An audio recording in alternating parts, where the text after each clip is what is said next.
I was supposed to be there with my teams, but at the end, for different reasons, I was not able to go back again to Gaza. But I follow closely the operations.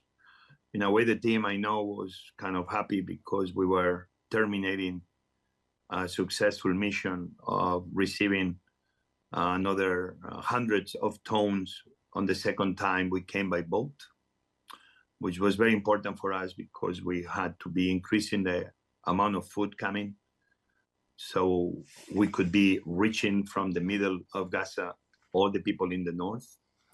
And the team was coming from dropping in a warehouse we had south of Gaza in Dar es Salaam, all the food they were able to download before it got too dark. We were in an area that is kind of a secure area, what they call a deconflicting area, and was 2 armored cars plus one soft shell. And the teams were, as far as we know, already coming back from the warehouse in a way. And is when first I found out is that we couldn't get in touch with the teams, that somehow we kind of lost communication. You could argue that sometimes cell signal doesn't work well all the time in Gaza. And you will say that that was something like has happened before. You want to more or less have always the security that the people are leaving the place at the hour they are telling you, and they are getting to the next point at the hour they are telling you, as a way to keep the security. But then obviously we began seeing use this information that something went wrong, that something happened. And then is when I found out that our teams were target. And then obviously we found out that was beyond being target, that was members that died. We then had all the information, obviously, in the first minutes and hours, but very clear. The situation began being very obvious when we began seeing images of these bodies and these passports in the hospital that confirmed these were our people. At the end is what we know, what everybody knows, that 7 team members between the specialty security people we have, 3 British individuals and 3 international crew plus 1 Palestinian, that they were target systematically, car by car. They attacked the first car. We're still trying to get all the information on what happened on the first car. We have a feeling they were able to escape safely because it was an armored vehicle. This was only the third day we had armored vehicles. We've been 6 months trying to bring them in. But the first armored vehicle was hit. They were able to escape. We still don't know all the details on the events in terms of people injured or people even dead. They were able to move in the second one. Again, this one was hit. They were able to move in the third one. In the process, we know they were trying to call. But in the chaos of the moment, whatever happened, they to try to be telling IDF that what are they doing, that they were targeting us in a conflicting zone, in an area controlled by IDF, them knowing that was our teams moving on that route with 3 cars. And then they hit the third one, and then we saw the consequences of that continuous targeting attack. 7 people dead, but there are 7 on top of a list of more than another 190 humanitarian workers that they've been killed over the last 6 months. Some information from some other people we are getting, even seems was not used 3, but were few others that they miss. But still, I cannot confirm that it was used 3 individual targets or was few other ones that because they were not successful in hitting, they keep trying. This happened over more than 1.5, 1.8 kilometers. So this was not just a bad luck situation where, oops, we dropped the bomb in the wrong place or no, this was over 1.5, 1.8 kilometers with a very defined humanitarian convoy that had signs in the top, in the roof, a very colorful logo that we are obviously very proud of, but that's very clear who we are and what we do. Israel and the United States have said that the attacks were not deliberate.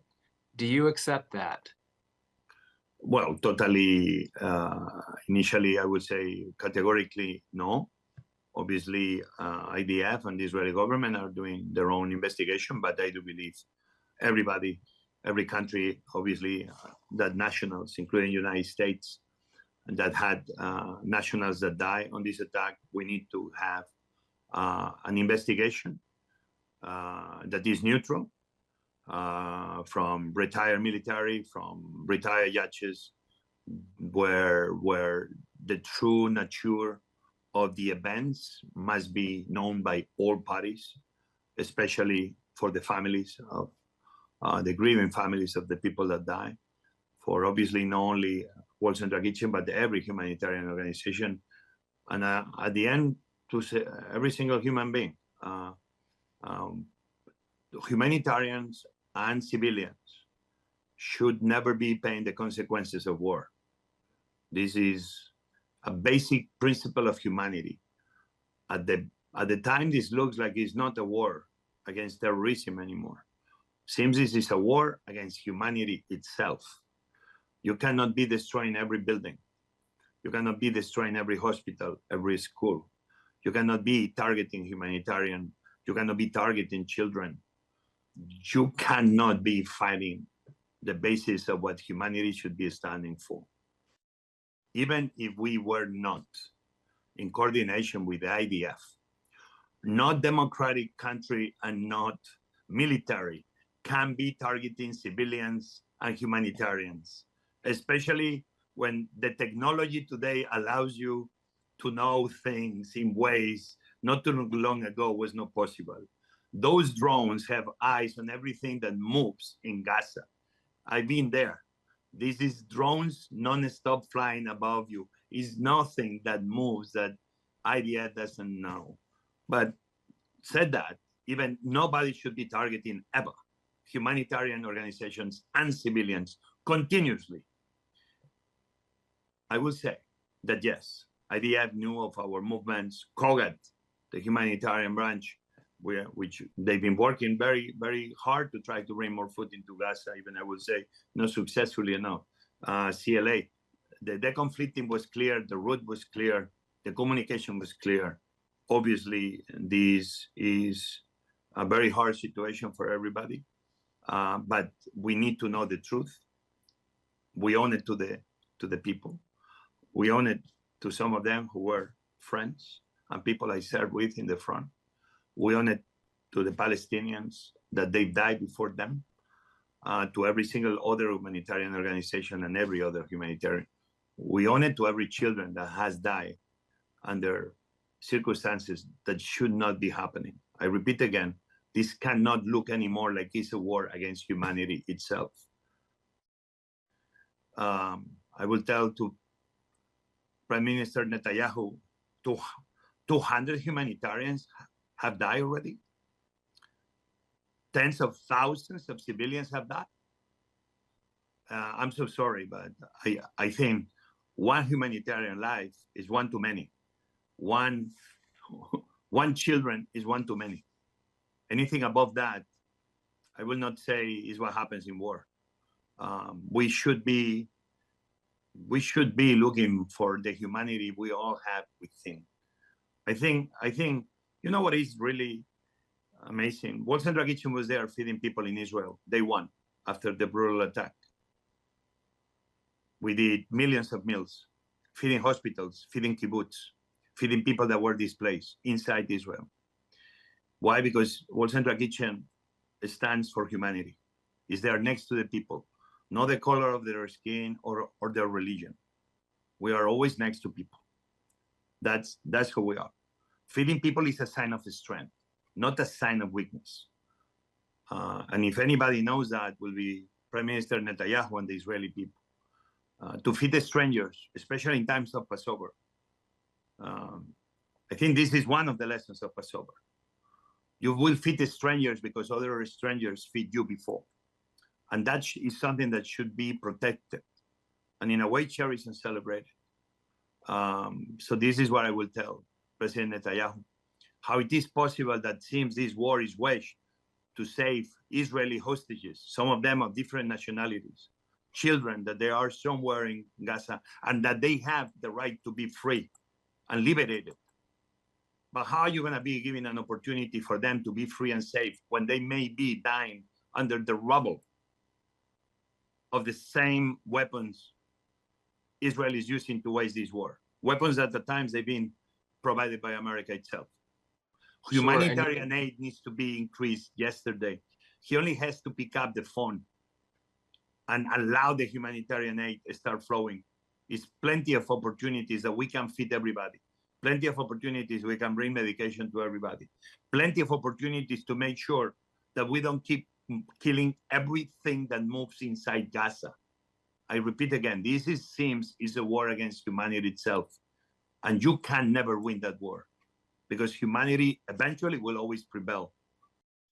I spoke to President Biden yesterday. President Biden made a statement, which seems is already a harder stand, but it's very complicated to understand that we are going to be sending, America is going to be sending its Navy and its military to do humanitarian work, when at the same time, weapons provided by America, not to defend Israel itself from missile attacks, but use weapons that are killing civilians in this moment.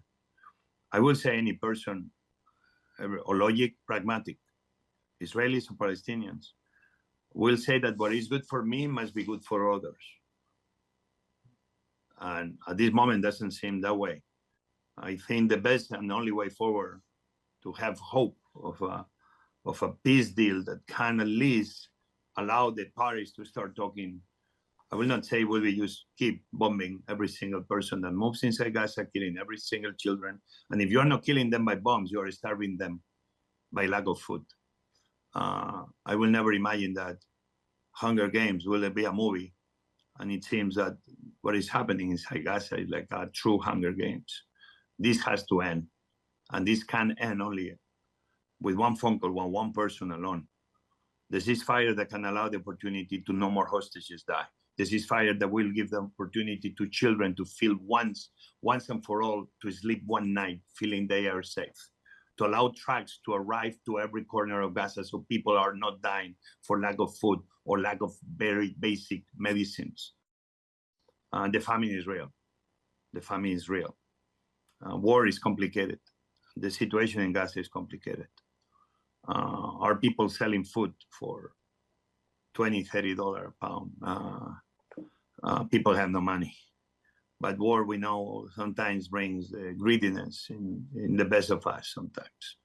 But there still is not enough food. And the people that have some food, maybe they're trying to do business on it. Humanity is it's a complicated animal species. But the truth is that there is people that could be getting food. We have 68 kitchens. We've done 350,000 meals a day for the last many weeks. We've reached 42 million meals. We put more than 1,500 trucks inside Gaza. We have right now another 300 trucks between Cairo and Rafah. We have a warehouse operation in Jordan when we are allowed to access from Jordan. We have the airdrops we've been doing to try to reach the north. That obviously has caused problems and unfortunately death. But people are dying too when convoys going by road. Sometimes people die under the tires of those convoys for different reasons, or they've been shot in the process of use trying to get a little bag of flour. Life should not be so complicated. Life should not be such a terrible situation. We are seeing one of the worst moments of humanity. Will World Central Kitchen start its operations again?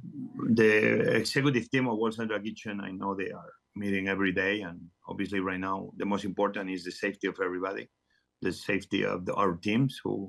But we have a big team. We have obviously the World Central Kitchen people that came from the outside, different nationalities, which right now they are away in the outside Palestine. But we have directly 400 Palestinian members that work with us, that they are inside Palestine. And we have in total more than 3,000 people that indirectly work with us in the 68 kitchens and the distribution system we have inside Gaza. We need to go every day until we assess what really is the situation and how we can obviously try to keep going on operations. But at this point, the situation is halted. But again, we are trying to go hour by hour, analyzing the situation and how to keep doing the work. We do, the World Central Kitchen does, in places like Ukraine, obviously now in places like Gaza, in places like Lebanon, in places like Armenia.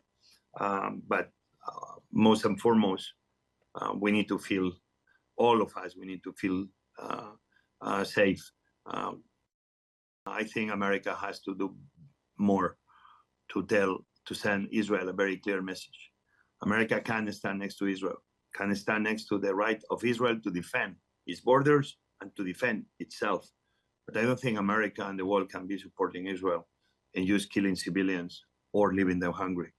I think this is a fight for humanity, and this is a fight we all must win on behalf of the people that are suffering right now, on behalf of the hostages that they are suffering right now.